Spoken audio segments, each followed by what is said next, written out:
Okay. Hi, everybody. It's Amy. This time I am in my kitchen. If you see any mess, please just ignore it. Um, I'm out for Christmas break, so I am now going to do some chicken broth. And we just brewed tea, so let me cut this off. Hang on. Okay. I don't want that beeping during the video. So I'm getting ready to make chicken broth. And I'm using my crock pots. I've got 2 of them set up over here. And I started using rotisserie chickens. They may not be as good as farm raised, but use what you can get. And for me right now, that is rotisserie chickens are making my life a lot easier. They're already cooked. I get them when I do a Walmart pickup, and I now get 2 when I do it. And I bring them home. They're hot when I get them. So I let them cool off a little bit. We just put them on the stove. I let them cool off. And then I get the meat off. And I either use it right then or I put it in the fridge to use later for a meal. And then I put all the leftover bits, the bones, all that, I put in the freezer until I'm ready to make chicken broth, which is what I'm doing now. I don't know if you can see it very well, but the gallon size bag holds 2 of the chickens, the bones and all from the chickens, and then a quart size bag holds 1.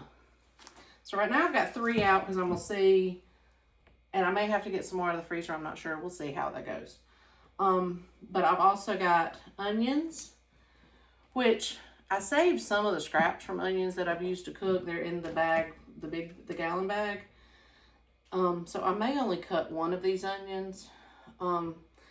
I typically use the white onions with chicken broth, but I'm out of white onions, so we're using red. I've got celery, and I've got carrots. I did get organic for both, and then I've also got garlic. So that will be the produce, the veggies that are part of my broth. And then I've also got rosemary and thyme that I grew. I've got apple cider vinegar, and I've got water. I do use either spring water or distilled water when I'm making my broth instead of water from my faucet. And that's a personal choice because I am on city water, and so that way I know it's more pure water instead of everything that's in city water. So again, that's my personal choice. If you choose to use the tap water, go for it. Okay, this is all personal choice. So right now what I'm going to do is I am going to chop the celery and the onion, and then I'm going to work on putting everything in the crock pot. So once I've done all that, because I don't think you really want to watch me chop that, I will show you what it looks like in the crock pot. Okay, so here you can see I have got everything in the 2 crock pots. This crock pot has 2 of the bones and stuff, the carcasses, if you will, along with some of my frozen scraps that I had from before that I saved. And then I also put the celery, the carrots, and some of the onion and garlic in here. You can see the thyme, and I pulled off some of the dried rosemary that I had air drying that I grew. This crock pot has 1 of the carcasses, and it also has bones from Thanksgiving that I got from my mom from the turkey breast that she did. So I've combined, so this is going to be, I guess, poultry broth because it's going to be chicken and turkey. I didn't have enough bones for the turkey to just do a turkey broth. So, what I will do, I've already put the apple cider vinegar in here as well. And the reason for the apple cider vinegar is that helps pull the collagen from the bones, which is really important when you're doing broth, because that collagen is really good for you. So now I'm going to pour water over it. And let's see if I can do this while I am holding the camera. Okay, here we go.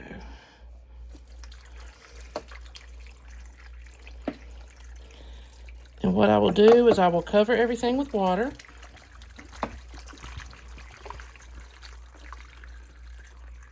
Or at least as much as I can. Because as it breaks down, then it will, things will settle down into it as well. So I'm going to have to open my other water as well.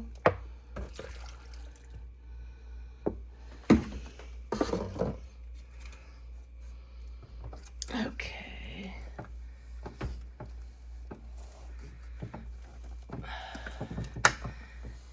And what I do is this will cook in the crock pot on low for 24 hours. Or roughly 24 hours. And then once that is done, I will can it. I will pressure can it.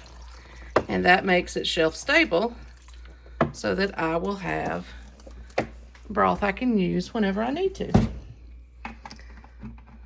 All right, so we've got that covered. Let me get my tops.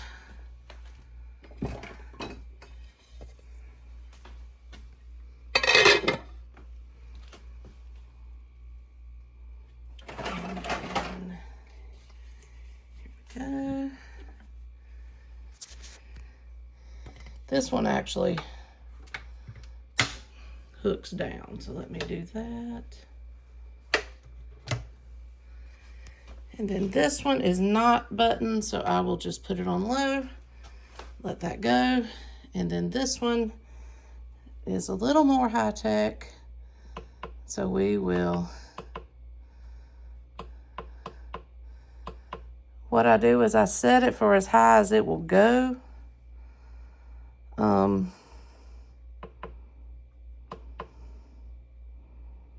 Oh, I did it wrong thing. Okay, here we go, 10 hours. So what I'll do is this is set for 10 hours.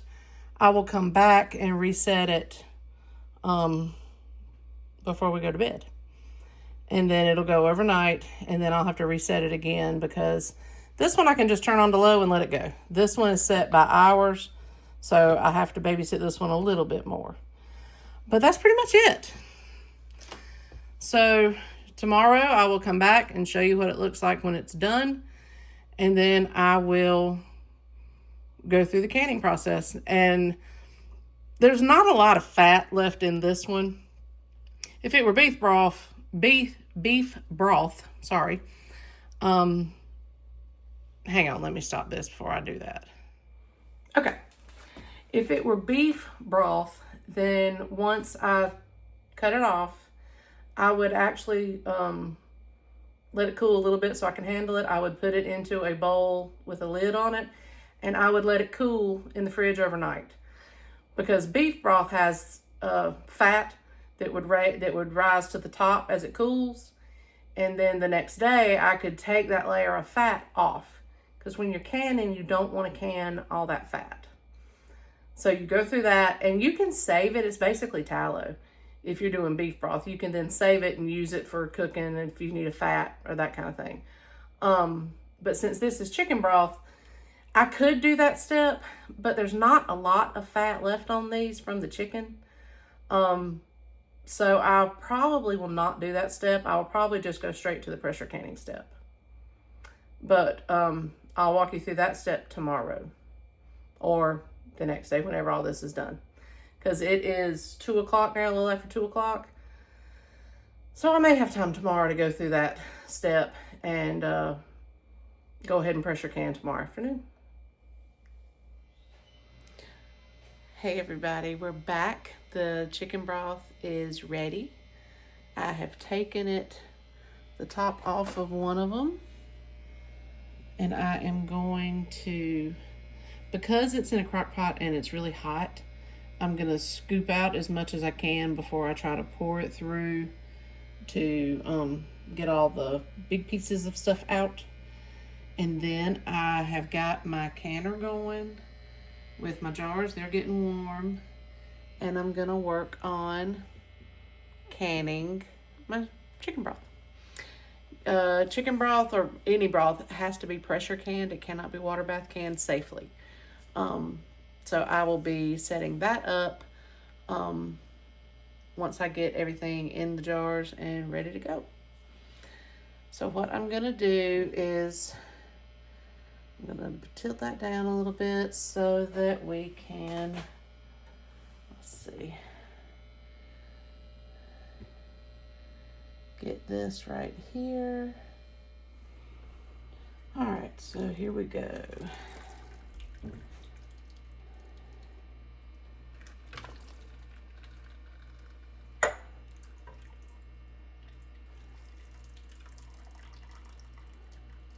This has been in the crock pot now for 24 hours. So it is looking wonderful. My house has smelled great all night. So we are going to get this ready.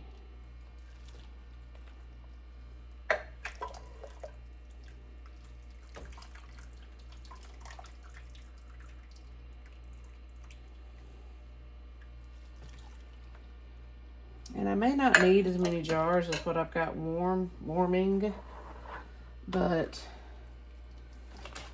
I want to be sure I've got enough ready to go, because you don't want to have cold jars with hot liquid going in and then going into a hot canner. That just doesn't work well. So I'm warming up my jars so that they'll be warm, the broth will be warm, and the canner will be warm, so everything's warm. Then you don't run as big a risk of things breaking. Big temperature differences can cause glass to break.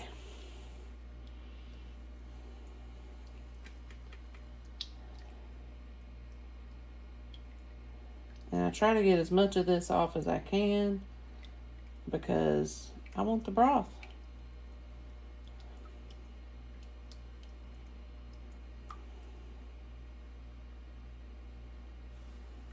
Alright, so we're going to go over and dump this.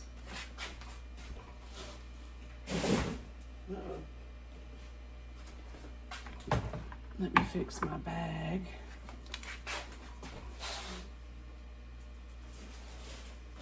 Okay. Here we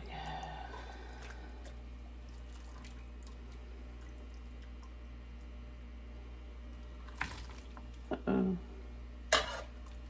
Oh my goodness. I think I splattered on me.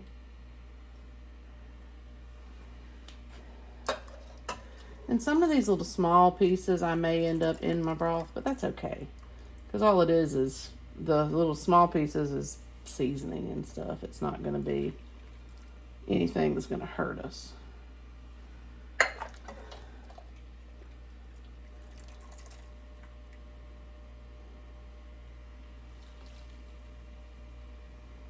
And I think I'm almost to the point that I can pick this up and dump it.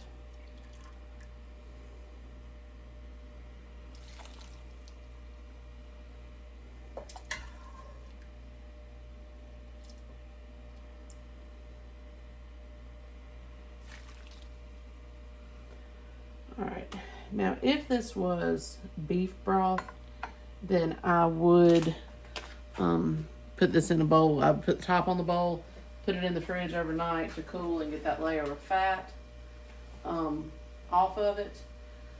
But since that's not the case, we're doing chicken, and there's not a lot of fat in the chicken, then I'm gonna skip that step.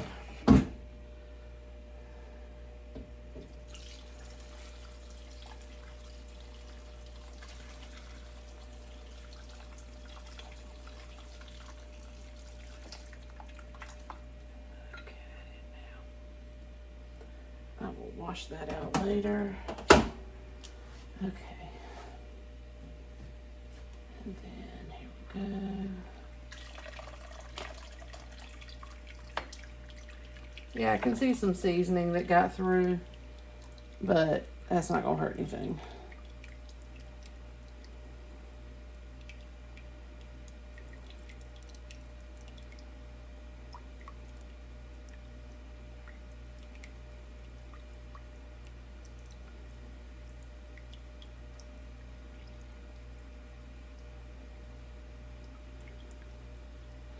Actually, I can see this layer of fat at the top, so I may actually put this in and see what I can pull off, just because I don't want a lot of fat. It's nowhere near the amount you get with beef, but I think I may see how much I can pull off, because that is more than I thought it would be. So you can see it's kind of swirly. That fat is at the top, and I think I may actually let this sit in the fridge, and then I can pull that off, and that will pull a lot of those seasonings and all that are floating in the top. They will get caught up in the fat that solidifies, and I can pull that off. So change of plans. I'm gonna do it that way. We're gonna put it in the fridge. I won't get as big amount of fat off as I do in beef, because there's just not as much there. But I will put this in the fridge, so tomorrow morning I'm gonna go ahead and cut the canner off. So tomorrow morning I will pull this out, we'll get the fat off, and then we'll can it. Hey everybody. Today I am going to be canning my chicken broth. So everything's cold, so I've not turned on my pressure canner, because you want all the temperatures to kind of be the same. I'm just going to start from cold and let it slowly warm up, and that way my glass jars shouldn't break. So I'm going to get everything out and we'll get started. Okay, so this is the book that I use for a lot of my canning projects. And as you can see, I've got a lot of things tabbed that I want to try. Some of them I have already tried, but this one's a really good one to have.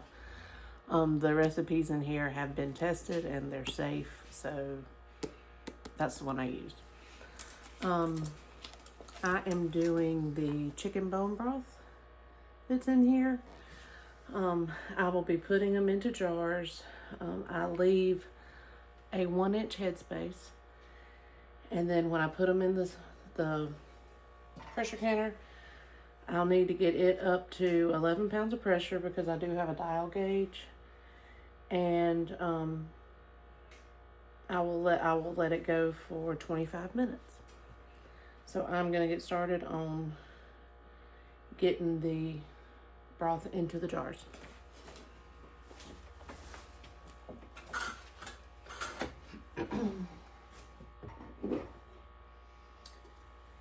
Now, I don't know if you can tell, but I said I was going to get that layer of fat that was in there off, and you can see it kind of floating. So I'm going to skim all that off and get rid of it before I put it in the jars.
Okay, So what I'm at right now, and y'all may hear my husband talking in the background, but he's working, so that's why I'm a little softer right now.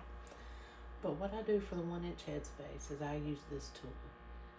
And for 1 inch, that's how far down it goes. I don't know if you can tell, but so you got 1 inch, then you got 3/4 of an inch, 1/2 inch, and 1/4 inch. And so based on what your headspace needs to be, you use this tool to measure it. Okay? Love this thing. So I've ended up with 5 quarts of chicken broth. So wonderful. So now I'm going to put them into my pressure canner. I'm going to turn it on, and I'm going to let it heat up until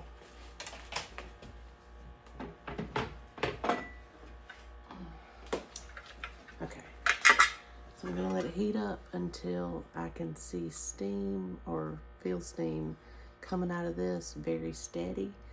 And I'll let that go for 10 minutes before I put my weight on it, and then the pressure will start building. That was a shot. Okay, so I have started the pressure canner. I'm letting it come to the steam to start. But I was going to show y'all, this is the amount of fat that I pulled off of the broth that is not going to be canned. So that's a good thing. Okay, so I am now at the point of the pressure canning where I can't really see, well, I can see it. I don't know if you can see it or not, the steam coming out.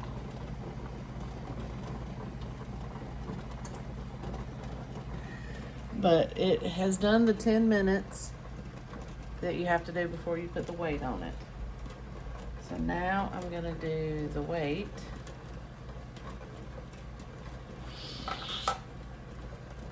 And what'll happen now is the pressure should start to build. And this gauge will go up. I need to get it to 11.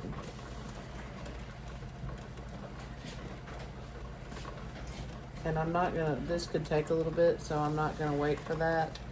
But once it comes to pressure, then I will set the timer for 25 minutes. And then when that's done, I will just come back and I will cut the heat off, and then I will leave it here until the pressure comes down naturally.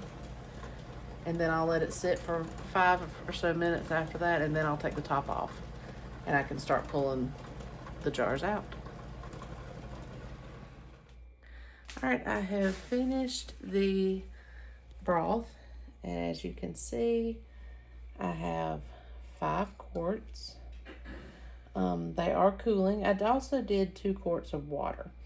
And the reason I did that is I have heard from a lot of people as I've been learning about canning that if you don't have enough jars for a full batch, can water. It keeps it preserved if you ever need water for any reason, and that you don't have empty jars sitting around.